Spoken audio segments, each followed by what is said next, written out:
My Islamic name is Jamila. My English name is Julie.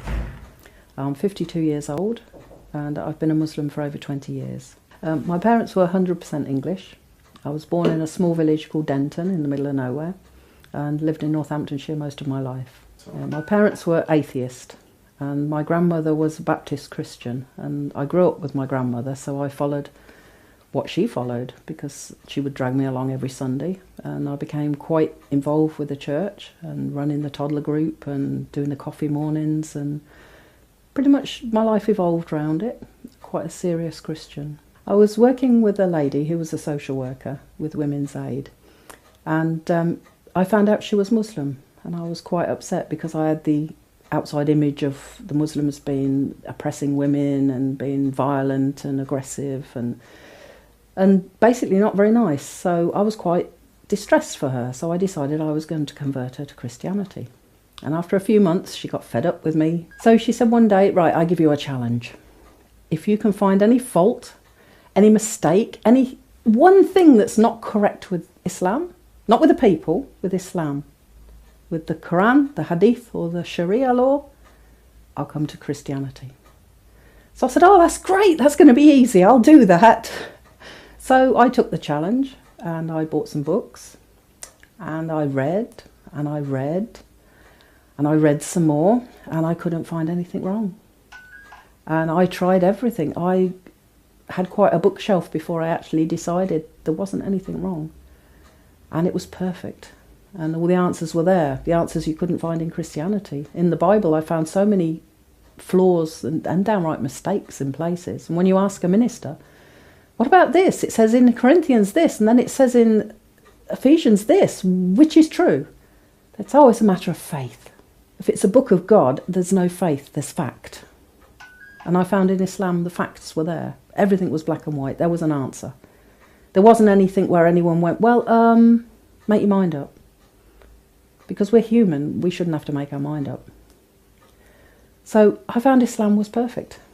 And it had all the answers, so I decided after about 6 months of reading, I should become a Muslim, which Hamida thought was fantastic. Quite funny, she laughed for a very long time, and then her uncle, who was an imam from Leicester, came down and did the Shahada for me. And I became a Muslim, an undercover Muslim, didn't tell anybody.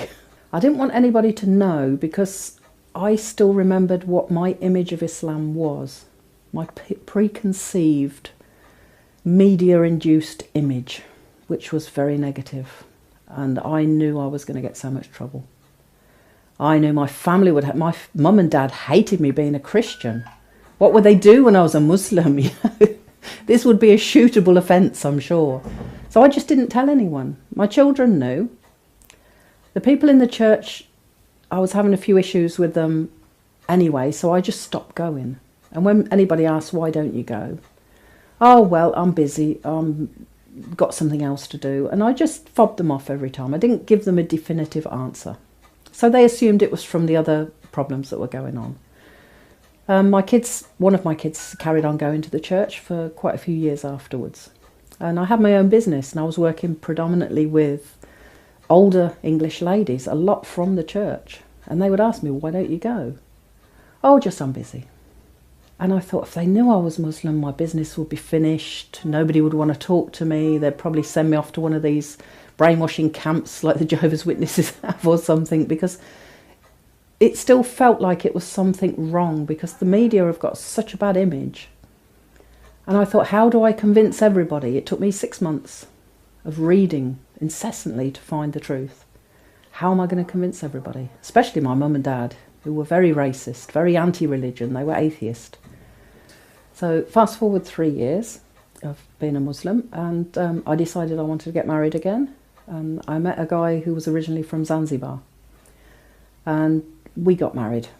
I knew him for a couple of years and then we got married, and my family were very upset. My father was quite racist, so he was upset that I was marrying a black guy. And then when he found out he was Muslim, he was like, oh my God, now he's going to force you to be Muslim. And it was quite a heated conversation, because he was saying, oh, I'm going to cut you out of the will and all this stupid talk. And I said, I don't care, cut me out, I don't care. And I said, and as for becoming Muslim, I've been Muslim for like years, just never told you. And they were really upset. But they sort of ignored it because I suppose they thought, well, she'd been Muslim for years and we didn't know, so it doesn't mean anything. And they didn't really, they kept saying I was stupid, but it's no worse than going to the church. They just thought God was a silly idea. Yeah, after a few years, my dad unfortunately got Alzheimer's, which was in a way fortunate for me because he forgot about racism. He forgot why he didn't like my husband, and he forgot why he didn't get on with me, and we became friends again.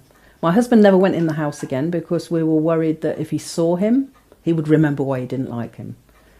So he would always say, oh, why didn't Max come in? I'd say, oh, he's busy, he's at work, something. Oh, he's so good. The kids keep saying, well, he's done this and he's done that. And all of a sudden, Max was a nice guy. And we didn't want to risk it. But yeah, it was quite good. He completely forgot about racism. And he forgot that Islam was a bad idea. And he seemed more accepting of who I was and how I was, rather than the image of Islam, because he saw that I was a better person. And he was quite good with me. And after he died, my mother lived for another, I think, 7 or 8 years. She still hated Islam, and if she saw me go off into the bedroom to do my salah, I'd get stupid comments of, why do you put your head on the ground? You're wasting your time. What's the point? Just enjoy your life. You're losing so much for this silly religion. But then she got cancer, and she was very ill very fast. And I sat with her in the hospital. And she was lucky, she was treated. Each doctor that came to her was a Muslim. And I remember one particular comment. It was like gold coming out of her mouth. She went, this Islam you joined is a lovely club. That was her acceptance almost of the religion, because the people, she saw the difference, that the Muslim people had more time for her.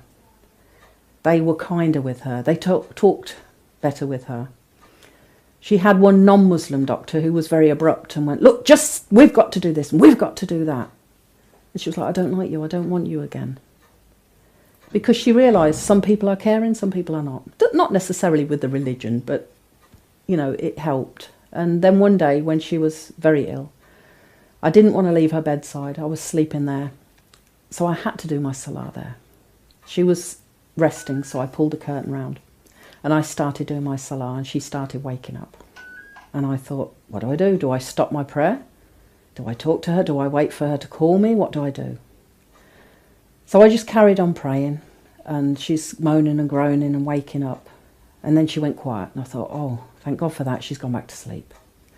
So I finished my prayer, and when I got up, it was like a different person. She said to me, oh, I hope you prayed for me. Normally, if she'd have come into her house or my house when I was doing my salah, there would have been some 4-letter words, and why do you waste your time? Why are you putting your head on the floor? There isn't a God, you're wasting your time.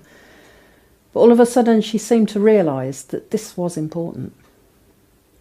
And there was one saying I always used to have, even as a Christian. I did a lot of volunteer work. My mum didn't approve. And I'd always say to her, I'll get paid in the next life. And one day in the hospital, there was an old lady sitting opposite my mum.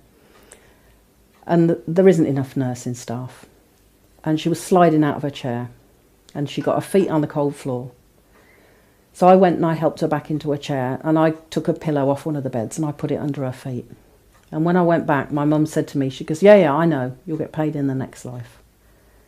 So I think eventually, if you talk kindly for long enough, people do listen to these things, and it does go through in the end.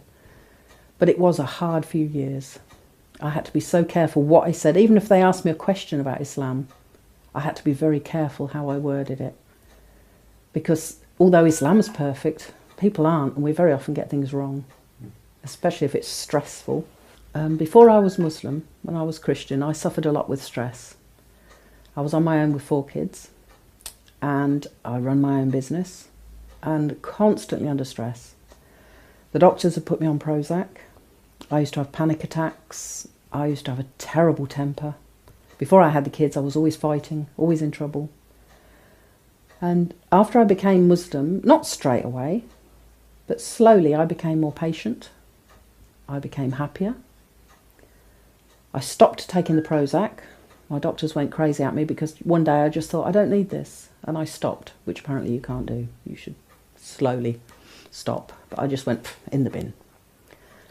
I had a few headaches, but I had no more stress. I don't lose my temper so much. And it gives you a perspective on life because there is an answer for everything.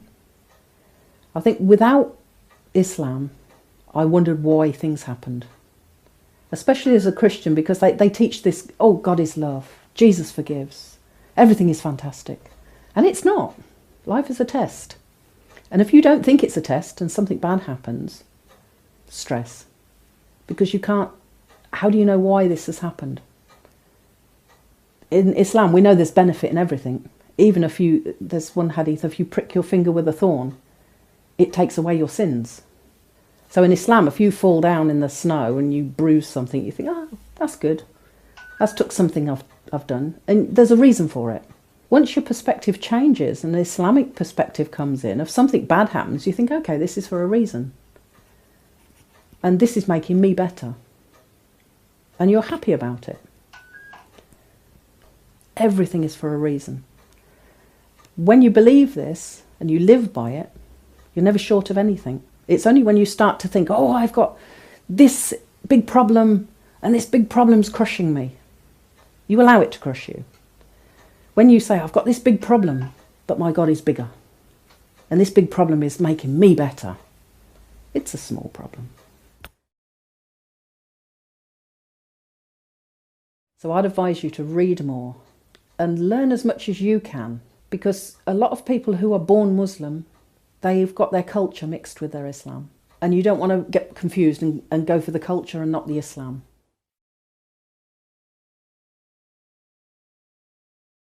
شكرا يا ربي شكرا هديت قلبي شكرا نورت دربي شكرا شكرا يا رب